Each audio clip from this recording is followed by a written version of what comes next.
मैथिली दुल्हन। इसके मनमोहक गीत जरूर सुने। यदि अच्छा लगा तो चैनल सब्सक्राइब जरूर करें।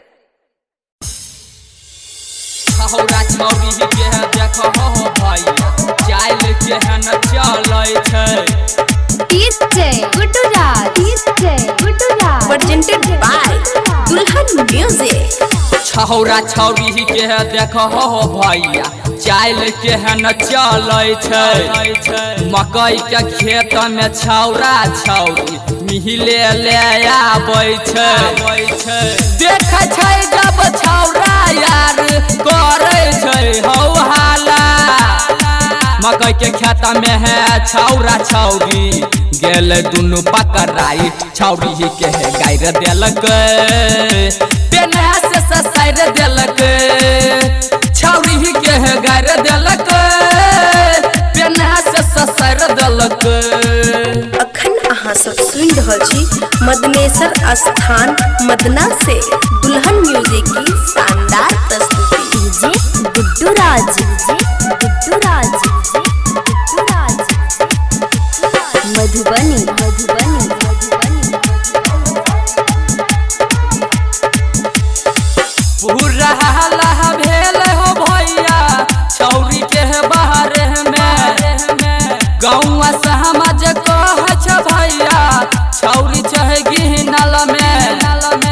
पुलिस दरोगा मुखिया सरपंच जी केहू न कुछ कहलकै। छौरी के गायर देलक पेना से ससैर देलक।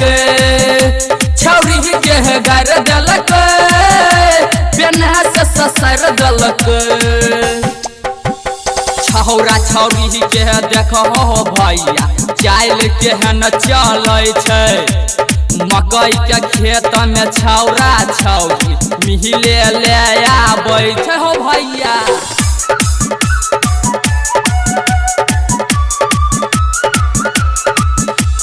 डीजे गुड्डू राज, गुड्डू राज, गुड्डू राज, मधुबनी, मधुबनी, मधुबनी।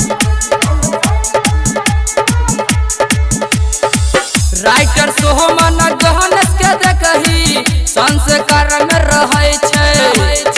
राजा बाबू के नजर हरदम ओकरे पर रहै छै। मनद विकास तोरा से छौरी लव करै छलौ। छौरी के गायर देलक पेना से ससैर देलक। छौरी के गायर देलक पेना से ससैर देलक। बुझलो भैया छौरा छौरी के देखो भैया चाल के न चले छै।